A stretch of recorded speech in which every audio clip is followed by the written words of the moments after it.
कहानी है रांची गांव की। एक ऐसा गांव जहां दूर दूर तक हरियाली फैली थी और गांव के पीछे घना जंगल शुरू हो जाता था। उसी जंगल के किनारे एक सादा सा मिट्टी का घर था। इस घर में रहता था राजू, गांव का सबसे मशहूर आदमी। मशहूर इसलिए नहीं कि उसके पास दौलत थी, बल्कि इसलिए कि उसके हाथों में बना पत्ते पर परोसा गया मटन चावल पूरे इलाके में सबसे स्वादिष्ट माना जाता था। राजू का कोई ठेला नहीं था, कोई दुकान नहीं थी।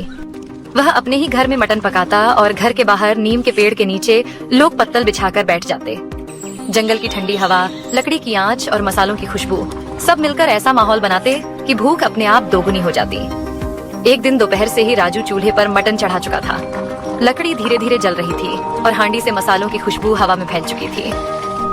तभी गांव वाले इकट्ठा होकर चिल्लाने लगे, अरे राजू, मटन पका कि नहीं? बहुत भूख लगी है भाई।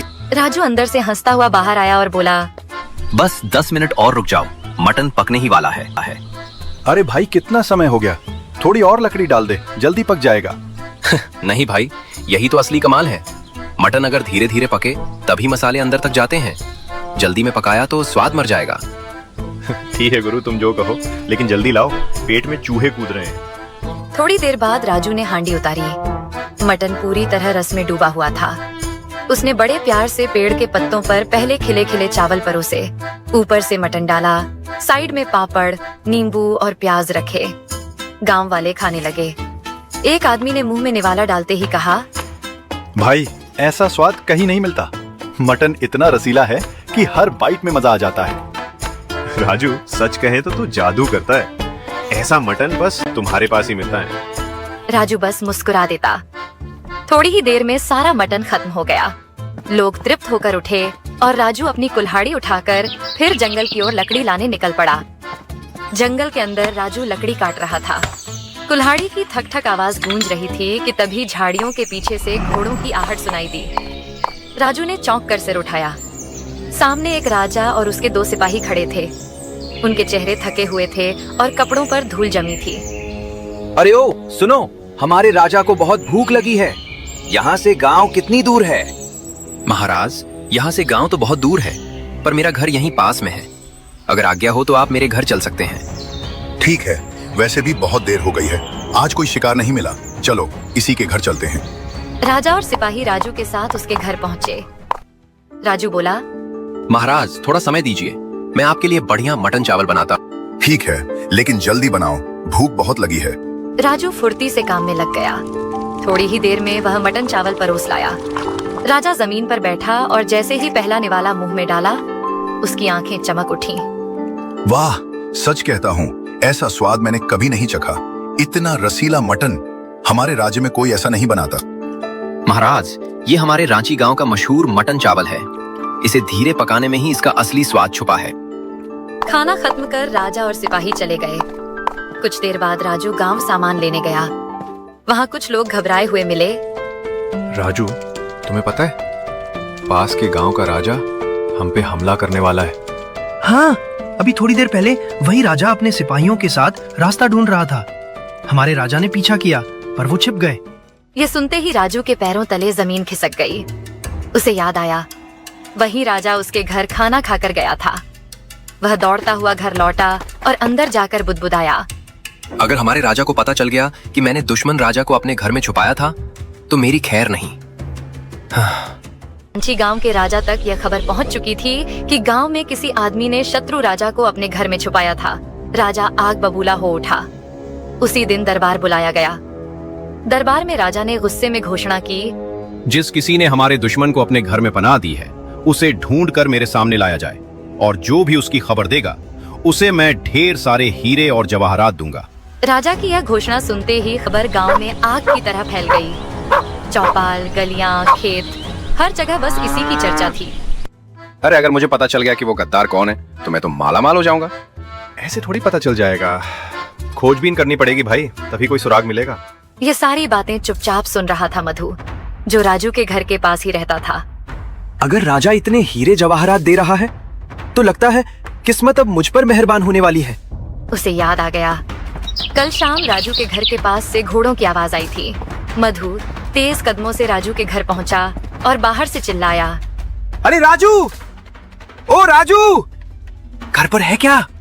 अंदर से कोई आवाज नहीं आई। लगता है जंगल लकड़ी लेने गया होगा। तभी पीछे से राजू आ गया। अरे मधु, अभी तक मटन पका नहीं है, थोड़ी देर में आना। मैं मटन खाने नहीं आया भाई, एक खबर देने आया हूँ। कैसी खबर? आज राजा ने ऐलान किया है, जो कोई उस गद्दार की खबर देगा जिसने दुश्मन राजा को घर में छुपाया था, उसे ढेर सारे हीरे और जवाहरात मिलेंगे। यह सुनते ही राजू का चेहरा पीला पड़ गया। अरे पर अब किसे पता होगा कि किसने दुश्मन को छुपाया था? पर मुझे पता है ना। राजू के पैरों तले जमीन खिसक गई। कौन है वो? ये बात मैं कल अपने राजा को ही बताऊंगा। इतना कहकर मधु वहाँ से चला गया। राजू वहीं खड़ा रह गया। उसका दिमाग सुन्न हो चुका था। अब क्या होगा? अगर राजा को पता चल गया तो वो मुझे जिंदा नहीं छोड़ेंगे। दूसरी ओर दुश्मन राजा अपने महल में आग बबूला था।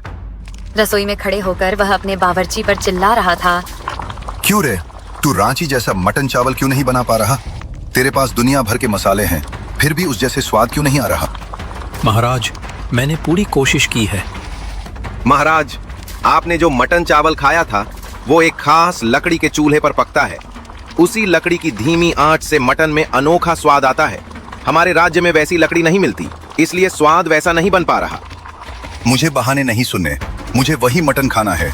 जाओ, जाकर ले आओ। कुछ ही देर में एक सिपाही राजू के घर की ओर निकल पड़ा। उधर राजू घर के अंदर डरा सहमा बैठा था। क्या मैं खुद जाकर राजा को सब सच बता दूं? शायद सजा कम हो जाए। तभी दरवाजे पर खटखट हुई। राजू का कलेजा मुंह को आ गया। उसने डरते हुए दरवाजा खोला। सामने वही सिपाही खड़ा था। तुम यहाँ? हमारे राजा को तुम्हारे हाथ का मटन खाना है, जल्दी बनाओ, मैं लेने आया हूँ। पर अगर मटन चावल यहाँ से ले गए तो रास्ते में ठंडा हो जाएगा, स्वाद खराब हो जाएगा। उसे यहीं गरम गरम खाना पड़ेगा। मुझे समझाने की कोशिश मत कर, जल्दी बना कर दे, नहीं तो तुम्हारी खैर नहीं। डर के मारे राजू ने मटन चावल बनाया, पत्ते में लपेटा और देते हुए फिर कहा, मैं आखिरी बार कह रहा हूँ, इसमें स्वाद नहीं रहेगा। सिपाही कुछ सुने बिना चला गया। महल में दुश्मन राजा ने जैसे ही पहला निवाला खाया। ये क्या है?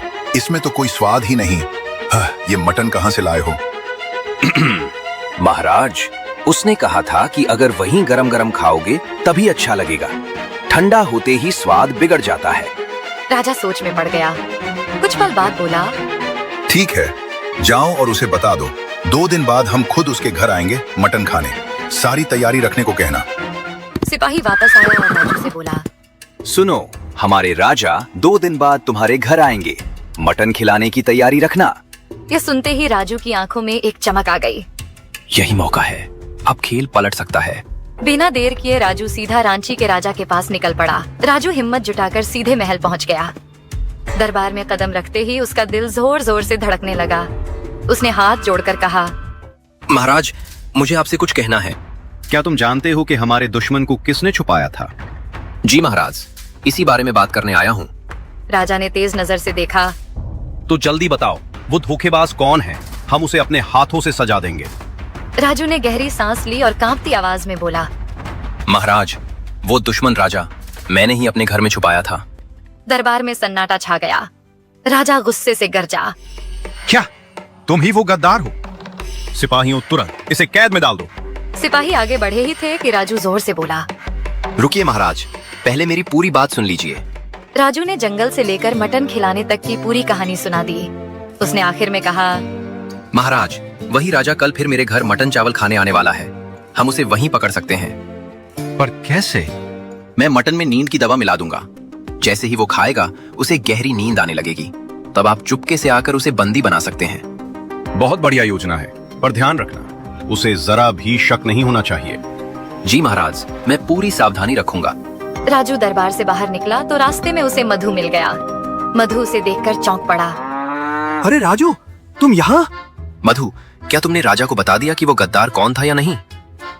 नहीं, अभी बताने ही जा रहा था। अरे रहने दे भाई, मैंने खुद ही बता दिया कि गद्दार कौन था। यह सुनते ही मधु का मुंह खुला का खुला रह गया। उसे समझ ही नहीं आया कि राजू डर रहा है या कोई बड़ी चाल चल चुका है। राजू बिना रुके आगे बढ़ गया। अब उसके सामने सिर्फ एक ही मकसद था, कल की तैयारी। अगली सुबह सूरज की हल्की किरणों के साथ राजू की आंख खुली। दिल में डर था, फिर भी उसने खुद से कहा, बस आज कोई गड़बड़ ना हो। यह सोचकर वह तुरंत काम में लग गया। मटन को अच्छी तरह धोया, उसमें मसाले मिलाए और लकड़ी के चूल्हे पर हांडी चढ़ा दी। धीमी आंच पर पकता मटन पूरे घर में खुशबू फैला रहा था। थोड़ी ही देर में दरवाजे पर खटखट हुई। राजू घबरा गया। लगता है राजा आ गया। वह डरते हुए बाहर निकला। सामने गांव का आदमी रामू खड़ा था। अरे रामू, तुम यहाँ? बहुत भूख लगी है भाई, जल्दी मटन चावल की प्लेट लगा दे। आज नहीं भाई, आज मटन नहीं बिकेगा, कल आना। पर खुशबू तो आ रही है। आज मेरे घर मेहमान आने वाले हैं।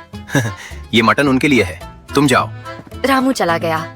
तभी दूर से घोड़ों की टापों की आवाज आई। कुछ ही पल में दुश्मन राजा अपने 2 सिपाहियों के साथ आ पहुंचा। राजू मटन बनाया है ना? जी महाराज, बस 5 मिनट रुकिए। वह अंदर गया, पत्ते पर मटन चावल परोसा। उसने पहले ही उसमें नींद की दवा मिला दी थी। राजा जमीन पर बैठा और खाने लगा। वाह क्या स्वाद है, ऐसा मटन तो मैं रोज खाना चाहूँ। खाकर उठते हुए राजा हंसकर बोला, राजू सच कहूँ तो तुम्हारे हाथ का मटन लाजवाब है, कुछ दिन मैं रोज यही खाऊंगा। राजू मन ही मन बोला, काश तुम्हें पता होता कि आगे क्या होने वाला है। बहुत खा लिया, अब नींद आ रही है। हाँ, थोड़ा यहीं आराम कर लेता हूँ। यह कहकर वह वहीं लेट गया। बाहर उसके सिपाही इंतजार कर रहे थे। कुछ ही देर में झाड़ियों के पीछे से रांची गांव के राजा अपने सिपाहियों के साथ प्रकट हुए। उन्होंने इशारा किया और चुपचाप अंदर घुसे। रांची के राजा ने धीमी आवाज में कहा, इसे बांध लो। सिपाहियों ने दुश्मन राजा और उसके दोनों सिपाहियों को बिना आवाज किए बांध लिया। जब तक दुश्मन राजा की आंख खुलती, वह कैदी बन चुका था।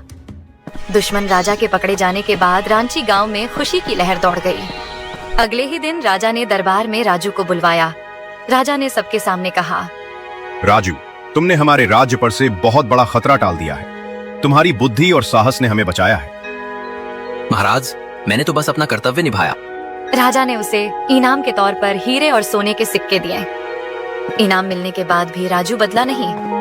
वह फिर से रोज की तरह अपने घर में मटन पकाता और पेड़ के नीचे गांव वालों को पत्ते पर मटन चावल खिलाता। लोग पहले से भी ज्यादा प्यार से आने लगे। एक दिन राजू जंगल में लकड़ी तोड़ रहा था। कुल्हाड़ी की आवाज गूंज रही थी कि तभी पीछे से आवाज आई, अरे सुनो, यहाँ से गांव कितनी दूर है? फिर से?